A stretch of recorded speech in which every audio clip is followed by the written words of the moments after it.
Kisah yang akan aku ceritakan malam ini datang dari seorang kawan bernama Rifan. Rifan ini berasal dari Flores, Nusa Tenggara Timur, tepatnya dari kota Manggarai. Cerita ini terjadi waktu Rifan duduk di kelas 3 SMK, semester awal tahun 2016 lalu. Sudah menjadi kebiasaan bagi anak-anak laki-laki di sana, setiap hari Minggu sepulang dari ibadah di gereja, mereka akan membantu orang tua mencari kayu bakar di hutan yang letaknya lumayan jauh dari kampung. Hari itu, Rifan pergi bersama 5 orang lainnya.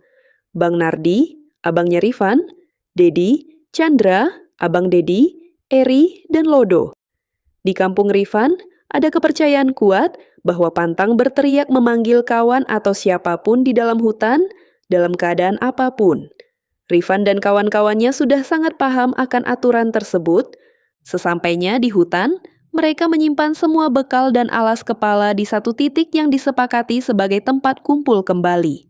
Setelah itu, mereka berpencar. Rifan menelusuri hutan berdua dengan Bang Nardi. Sekitar 1,5 jam berlalu, tiba-tiba Rifan mendengar suara teriakan Lodo. "Woi, kalian di mana? Di sini tidak ada kayunya," teriak Lodo. Bang Nardi langsung menatap Rifan dan memperingatkan agar tetap fokus pada kayu dan parangnya. Mereka tidak boleh menyahut atau membalas teriakan itu. Namun, tidak lama setelah Lodo berteriak, ada suara lain yang membalas sahutan Lodo dengan suara yang sangat lirih. Namun volumenya kencang. Suara itu berkata, "Di sini." Rifan bertanya pada abangnya siapa yang menyahut, tapi Bang Nardi menyuruh Rifan cepat bekerja agar bisa segera pulang. Kecemasan Rifan bertambah karena Lodo terus berteriak memanggil nama-nama kawan yang lain.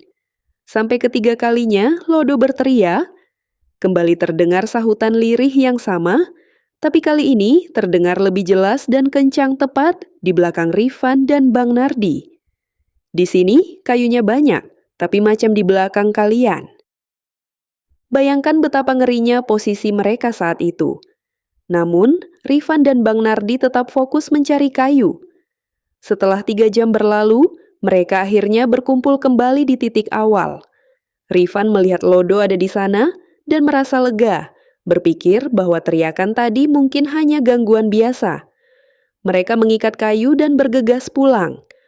Dalam perjalanan pulang ada aturan lain. Formasi barisan tidak boleh berubah. Urutannya adalah Bang Chandra, Dedi, Eri, Bang Nardi, Rifan, dan paling belakang adalah Lodo. Di tengah jalan, mereka sempat berhenti untuk mandi di sungai yang ada pohon besarnya. Setelah itu, mereka lanjut berjalan hingga sampai di gapura kampung dan membubarkan formasi untuk pulang ke rumah masing-masing. Sekitar jam 6 sore, Ibunda Lodo, Tante Gin, datang ke rumah Rifan dan bertanya, "Nak, kok Lodo belum pulang?" Rifan dan Bang Nardi bingung. Padahal sepanjang jalan pulang tadi, Rifan yang berjalan tepat di depan Lodo merasa masih mengobrol dengan Lodo. Rifan bahkan mendengar jelas suara langkah kaki dan napas Lodo yang terengah-engah membawa kayu. Ternyata, Lodo belum sampai ke rumahnya.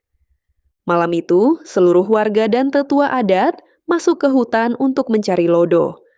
Pencarian dilakukan hingga ke area sungai, namun hasilnya nihil. Karena sudah lewat 24 jam, warga mengadakan acara adat sesuai kepercayaan mereka, melibatkan tokoh adat dan pastor untuk mendoakan kepulangan Lodo. Tiba-tiba, saat sore hari setelah acara adat selesai, Lodo muncul begitu saja di gapura kampung. Ia tampak normal, tersenyum bahagia bertemu ibunya, namun ia kembali hanya membawa parang tanpa membawa kayu bakar sedikit pun. Malam harinya, anak muda kampung berkumpul di rumah Lodo untuk doa bersama.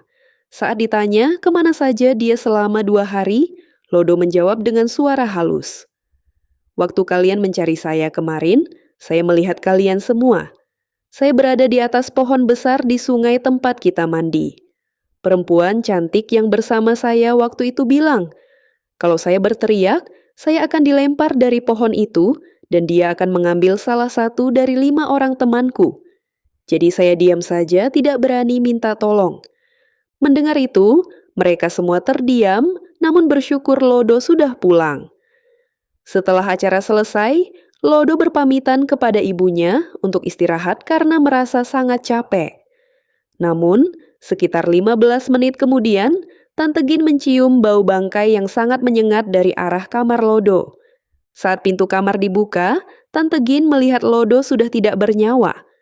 Tubuhnya pucat pasi, dingin dan kaku seperti jasad yang sudah meninggal berhari-hari. Padahal baru 20 menit sebelumnya, ia berpamitan tidur. Di saat yang sama, ada seorang pintar yang bercerita bahwa ia melihat sosok Lodo di seberang jalan raya, sedang tersenyum melambaikan tangan, lalu dijemput oleh sebuah mobil mewah. Rifan sangat terpukul. Sampai sekarang ia sering menyalahkan diri sendiri karena tidak menoleh ke belakang untuk mengecek keadaan sahabat kecilnya itu saat perjalanan pulang. Apapun yang sudah terjadi, itu sudah menjadi garis takdir. Kita kirimkan doa untuk almarhum Lodo dan semoga keluarga yang ditinggalkan diberikan ketabahan. Itulah kisah pengalaman mistis dari Rifan. Terima kasih sudah menonton video ini sampai habis. Jangan lupa klik like, komen, dan subscribe channel Dongeng Horor untuk cerita menarik lain.